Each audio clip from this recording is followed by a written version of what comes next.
Admiral Bloch played a crucial role in the history of the United States Navy in the early 20th century. For one thing, he was decorated for service in the Spanish-American War, in World War I, and in World War II. He was unique personally that he was a high-ranking officer of the Jewish faith, which still at that point in the post-Civil War era, you didn't have that many, and especially not a Southerner. So I think there always was this understanding of maybe not how important he was in that respect or how special he was, but how unique he was in an era where certainly Jewish soldiers and sailors were going to be very commonplace, but not necessarily a high-ranking officer such as he. As commander of the USS Plattsburgh, which shuttled the United States Army basically from the United States to combat in France. Over the course of the summer and fall of 1918, the Plattsburgh made 4 crossings of the Atlantic, transporting 9,000 American soldiers into combat in the First World War. The fact that the Navy transported 2 million soldiers to France without the loss of a single life, without a single ship sunk, was a major achievement. It was crucial to Allied victory in World War I, and Admiral Bloch played a significant role in that.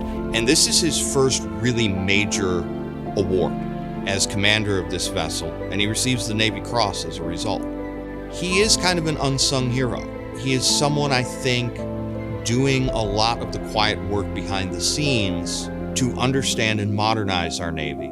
I think he understood maybe better than some the threat that the expansion of Japan posed. He and Kimmel actually suggest there were Japanese subs out there and that they were perhaps preparing for an assault on Pearl. He read the threat and he saw maybe more than most. And so in that respect, in United States history, certainly United States military history, he deserves maybe more than just the footnote.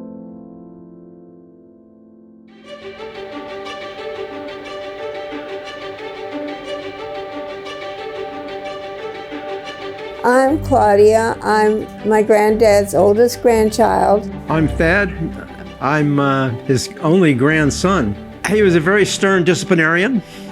He was born of the Victorian age. He and his wife both held Victorian principles up to the day that they died. He had a wonderful sense of humor.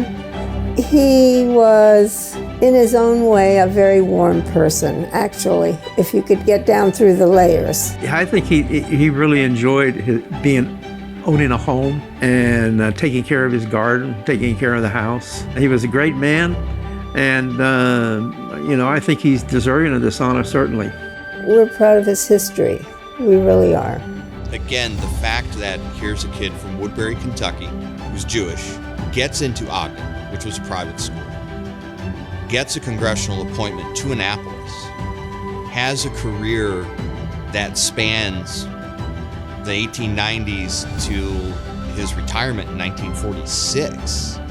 That's something to celebrate. There are individuals who live up to Dr. Cherry's adage of the spirit makes the master, and Admiral Bloch is absolutely